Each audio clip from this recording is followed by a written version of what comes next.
सरकारी कर्मचारियों और पेंशन भोगियों के सबसे भरोसेमंद यूट्यूब चैनल गवर्नमेंट स्टाफ में आपका बहुत बहुत स्वागत है। दोस्तों, सेंट्रल सिविल सर्विसेज के जो पेंशनर्स हैं उनके लिए बहुत बड़ा अपडेट आया है जो 2019 से लागू होने वाला है। और ये जो अपडेट है वो है central civil service pension rule 1972 में बड़ा बदलाव हुआ है उसके बारे में है। तो इस वीडियो में देखेंगे कि इसमें क्या क्या बदलाव हुए हैं। तो यहाँ देख सकते हैं आप, इसका जो ऑफिशियल नोटिफिकेशन जारी किया गया है गवर्नमेंट ऑफ इंडिया द्वारा, इस नोटिफिकेशन को आप देख सकते हैं। इस नोटिफिकेशन के द्वारा ही सीसीएस पेंशन रूल 1972 में बदलाव हुए हैं। तो इस वीडियो में देखेंगे कि इस नोटिफिकेशन को सिंप्लीफाई करके जो लैंग्वेज आप आसानी से समझ सकें उस लैंग्वेज में इसको कन्वर्ट करके वीडियो में बताया गया है। और इस नोटिफिकेशन को यदि आप डाउनलोड करना चाहते हैं या फिर देखना चाहते हैं तो वीडियो के डिस्क्रिप्शन में इसका लिंक दिया गया है जहां आप हिंदी और इंग्लिश में इस नोटिफिकेशन को देख सकते हैं। तो चलिए शुरू करते हैं।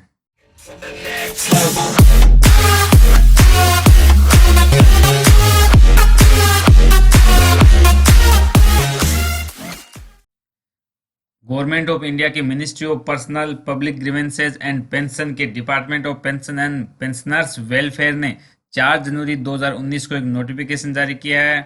और इसी नोटिफिकेशन के अनुसार central civil services pension rule 1972 में अमेंडमेंट के लिए जारी इस नोटिफिकेशन में जो महत्वपूर्ण टॉपिक हैं जिनमें बदलाव हुआ है वो आपके लिए जानना जरूरी है। उनको सिंप्लीफाई करके इस वीडियो में समझाने की कोशिश की गई है ताकि सबको इसके बारे में समझ में आ जाए कि इसमें एक्चुअल में बदलाव हुए क्या है और वो आपके लिए किस प्रकार बेनिफिशियल है। तो चलिए देखते हैं कि सबसे पहले देखते हैं सीसीएस पेंशन रूल 1972 में क्या क्या बदलाव हुए हैं। तो इसमें दो बदलाव हुए हैं, जिसमें सबसे पहला बदलाव है शॉर्ट टाइटल एंड कमेंसमेंट और दूसरा बदलाव है सीसीएस रूल 1972 में जो अंदर के रूल्स में बदलाव हुए हैं वो।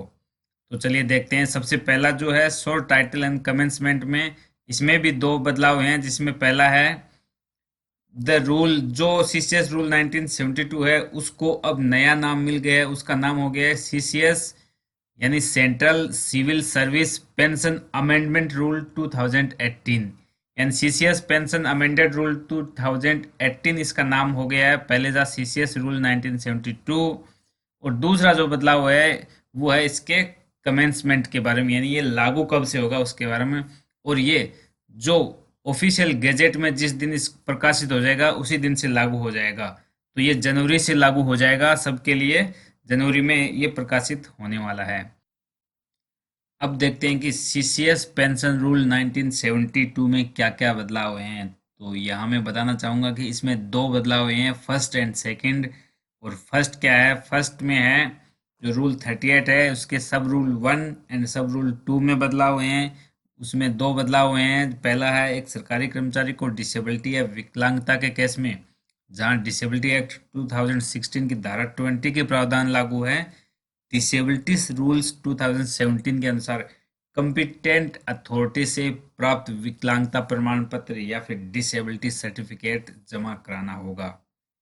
और इसमें जो दूसरा रूल है वो है यदि कोई सरकारी कर्मचारी ऐसे मामले में जहां विकलांग व्यक्तियों के लिए सेक्शन 20 ऑफ डिसेबिलिटी एक्ट 2016 के प्रावधान लागू नहीं होते और सरकारी कर्मचारी किसी भी शारीरिक या मानसिक दुर्बलता के कारण सर्विस करने में असक्षम है और रिटायर हो जाता है तो उसे नियम 49 के अनुसार कुछ शर्तों के अनुसार इनवैलिड पेंशन दी जा सकती है, यानी उनको भी इनवैलिड पेंशन दी जा सकती है।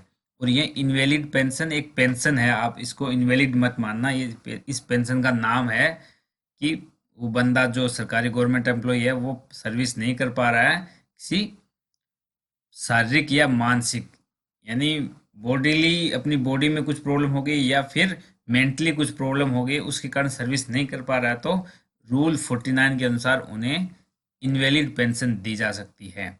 और जिसमें कंडीशन एक ये है कि सरकारी कर्मचारी जो किसी शारीरिक या मानसिक दुर्बलता के कारण सेवा में सेवानिवृत्त हो जाता है और 10 साल की क्वालिफाइंग सर्विस पूरी होने से पहले ही उसे सेवा करने में स्थायी रूप से असक्षम हो जाता है तो उसे रूल 49 के सब रूल 2 के अनुसार इनवैलिड पेंशन दी जाती है, यानी उसकी क्वालिफाइंग सर्विस 10 साल से कम है तो भी रूल 49 के सब रूल 2 के अनुसार इनवैलिड पेंशन दी जाएगी। और जिसमें पहली कंडीशन है, उसको नियुक्ति से पहले या नियुक्ति के बाद, यानी गवर्नमेंट जॉब में जब वो आया उससे पहले या उसके बाद अप्रोप्रिएट मेडिकल अथॉरिटी द्वारा जांच की गई हो और सरकारी सेवा के लिए मेडिकल अथॉरिटी द्वारा फिट घोषित किया गया हो। और दूसरी जो है इसमें इनवैलिड पेंशन के लिए रूल 49 जो है उसमें उल्लेखित अन्य सभी शर्तों को भी वो पूरा करना चाहिए। इसमें जो सेकंड बदलाव हुआ है वो है रूल 49 के सब रूल 2 में। जो सब रूल 2 था वो इस क्लोज के द्वारा रिप्लेस हो जाएगा। वो क्लोज क्या है? पहले वाला जो रूल था वो 10 साल से कम की सर्विस के लिए था, और अब ये जो रूल है 49 के सब रूल 2 में वो है 10 साल से ज्यादा की सर्विस का। तो चलिए देखते हैं क्या है कि कम से कम 10 साल की क्वालिफाइंग सर्विस करने के बाद इन नियमों के प्रावधानों के अनुसार रिटायर या सेवानिवृत्त होने वाले सरकारी कर्मचारी के मामले में रूल 38 के सब रूल 2 के अनुसार पेंशन की राशि, सैलरी या औसत सैलरी जो भी उसके लिए अधिक हो और लाभदायक हो कि 50% कैलकुलेट की जाएगी। सातवें वेतन आयोग के अनुसार इस बात का भी ध्यान रखा जाएगा कि प्रतिमाह की न्यूनतम पेंशन 9,000 रुपये प्रतिमाह और प्रतिमाह की अधिकतम पेंशन 1,25,000 रुपये हो। तो दोस्तों ये तो थे चेंजेज जो सीसीएस रूल 1972 में हुए हैं, जिसका नया नाम सीसीएस पेंशन अमेंडेड रूल 2018 हो गया है। और जो चेंजेज हुए हैं वो आपको बहुत ही सरल भाषा में यहाँ समझाने की कोशिश की है। फिर भी आपको कोई डाउट है तो कमेंट बॉक्स में ज़रूर लिखें। वीडियो को अपने दोस्तों के साथ शेयर करें ताकि सबको इस अमेंडमेंट का पता चल जाए। तो दोस्तों इस वीडियो में बस इतना ही। वीडियो में दी गई जानकारी आपको अच्छी लगे तो वीडियो को लाइक करें, वीडियो को शेयर करें, और यदि आप इस चैनल पे नए हैं तो सभी सरकारी कर्मचारियों और पेंशन भोगियों के फायदे की हर जानकारी को सबसे पहले जानने के लिए गवर्नमेंट स्टाफ चैनल को सब्सक्राइब करें।